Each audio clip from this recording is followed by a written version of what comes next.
Lagi bahas apa? Lihat deh, ada berita serem banget nih. Masa ada ratusan mahasiswa yang KTP di Bandung diketahui terinfeksi HIV/AIDS. Oh iya, lihat deh. Serius itu? Kok serem banget deh? Emang HIV itu apa sih? HIV itu kan singkatan dari Human Immunodeficiency Virus. Jadi itu virus yang merusak sistem kekebalan tubuh dengan menginfeksi dan menghancurkan sel CD4. Jika makin banyak sel CD4 ini, daya tahan tubuh tuh makin melemah, sehingga rentan diserang berbagai penyakit. Nah, HIV ini tuh penyakit yang tidak bisa disembuhkan seumur hidup loh. Dengan kata lain, penyakit seumur hidup. Nah, kalau HIV udah di tingkat parah itu namanya AIDS. Jadi artinya itu Acquired Immunodeficiency Syndrome. Kalau gejala dari HIV/AIDS itu apa aja sih? Untuk gejalanya ini, kebanyakan penderita mengalami flu ringan pada 2-6 minggu setelah terinfeksi HIV. Flu bisa disertai dengan gejala lain dan dapat bertahan selama 1-2 minggu. Setelah flu membaik, gejala lain mungkin tidak akan terlihat. Selama bertahun-tahun meski virus HIV terus merusak kekebalan tubuh.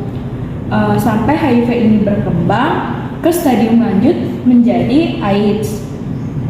Pada kebanyakan kasus, seseorang baru mengetahui bahwa dirinya terserang HIV ini setelah memeriksakan diri ke dokter akibat terkena penyakit parah.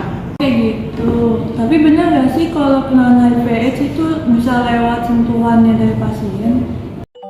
Faktor penyebabnya, yang pertama, orang yang melakukan hubungan intim tanpa kondom atau pengaman, baik hubungan sesama jenis maupun heteroseksual. Kedua, orang yang sering membuat tato atau melakukan tindik. Yang ketiga, orang yang terkena penyakit infeksi seksual lainnya. Yang keempat, pengguna narkotika suntik.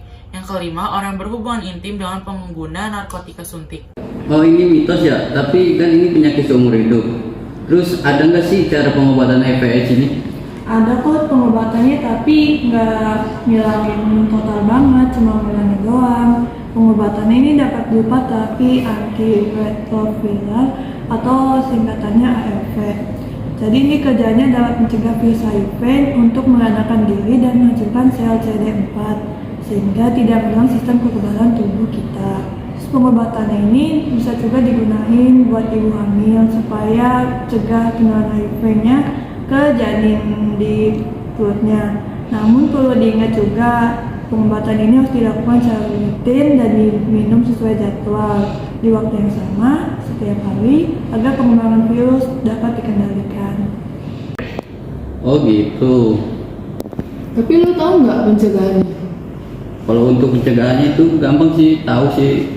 Satu itu jangan melakukan seksual sebelum nikah. Kedua itu menggunakan alat pengaman. Yang ketiga itu menghindari menggunakan narkoba. Terus yang keempat itu ada dengan cara tidak berganti-ganti pasangan saat berhubungan.